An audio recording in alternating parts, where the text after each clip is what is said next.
A very good day to you. I'm Hank Gross, MidHudsonNews.com.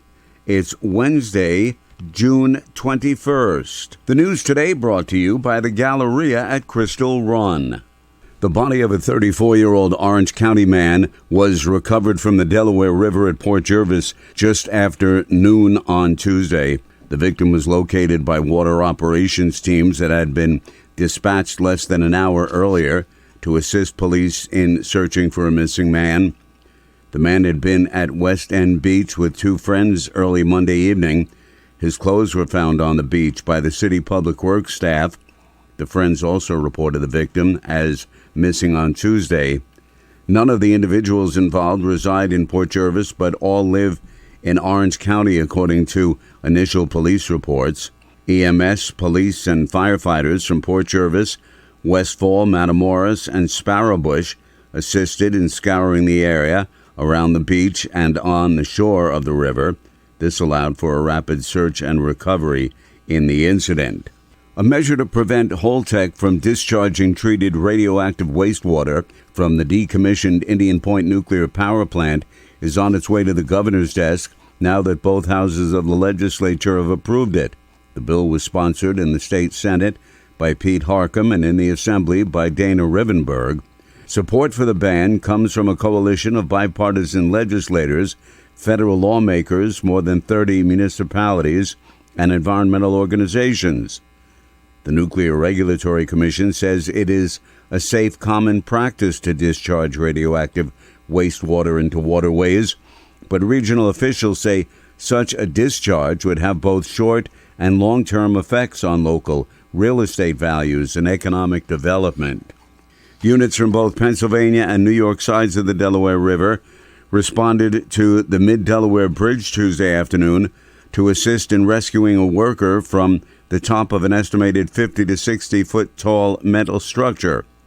An inspector with a crew hired by Pennsylvania's Department of Transportation to complete a scheduled bridge examination had been working near the top of the bridge when the hydraulic lift and bucket he was in became wedged between an area of upper middle beams. The individual was not injured and remained safely in the bucket as rescuers conducted several attempts to safely bring him down. It was an Orange and Rockland Utilities bucket truck and lift that was able to reach the wedged bucket. The worker, using safety gear provided by rescue responders, was then able to carefully transfer himself between the two. Ropes were operated by team members from the deck of the bridge as the rescue was ongoing. More news right after this.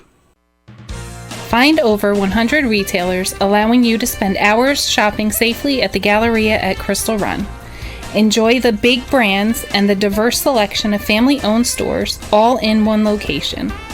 The Galleria at Crystal Run offers dining options for everyone with Fuji 110 Grill, Allen's Mediterranean Grill, and Peru Cuisine.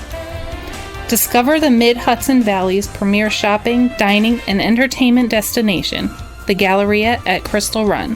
For more information, follow us on Instagram, Facebook, or visit GalleriaCrystalRun.com. Orange County officials want to keep schools, children, parents, and other organizations safe in the event of an active shooter incident and have prepared a video for them to learn how to handle such an event. County Executive Stephen Newhouse said there have been a number of close calls over the last few years, but he said the most important thing to do is for law enforcement and the public to continue to train and drill. State Police Captain Pete Sirigliano says they want the police and public to be aware of their surroundings. We just want to make sure that everybody knows what they're supposed to do. They have the plan, they know what to do, they know how to execute it. County Emergency Services Commissioner Brendan Casey says a big part of the drills is getting together with your counterparts in the school. So when you meet the superintendent, the principal, it's not on the day of the event, it's prior to that. So you get a feel for who everyone is, and it gives the police a better coordinated response. Sheriff Paul Arteta said the video will be helpful in the further training of schools and students and for law enforcement so that they're all working together. Dutchess County is preparing to drain the Fallkill Lake in advance of construction to repair the dam and spillway in the town of Poughkeepsie at the southern end of the 70-acre lake on Creek Road in Hyde Park. The estimated $3 million project is expected to be completed in the spring of next year. Dutchess County Legislature Majority Leader Will Truitt says they have known for years the dam needs work. But we've also added into the mix, hoping that the repairs that we make here are going to alleviate some of the flooding concerns upstream in some of the Ward 3 and Ward 4 of Town of Hyde Park communities, because there's significant flooding in some neighborhoods, and we're hoping that by improving the dam, by making these fixes, it'll help the flow of water, and that we'll be able to improve some of the flooding concerns upstream. The project includes repairing the dam's outlet pipe, repairing and repointing the stone masonry, installing anchors in the dam spillway to stabilize it, constructing a new auxiliary spillway, and raising the earthen embankments near the dam to bring them level with the dam. City police in Newburgh converged on the area of Farrington and Chambers Streets last evening for a report of shots fired. A suspect was observed wearing a black sweatshirt and gray pants as he fled the scene of the incident that occurred around 7:30 p.m. There were no reports of injuries. Stay updated with local news all day online at MidHudsonNews.com. I'm Hank Gross. The news today brought to you by the Galleria at Crystal Run.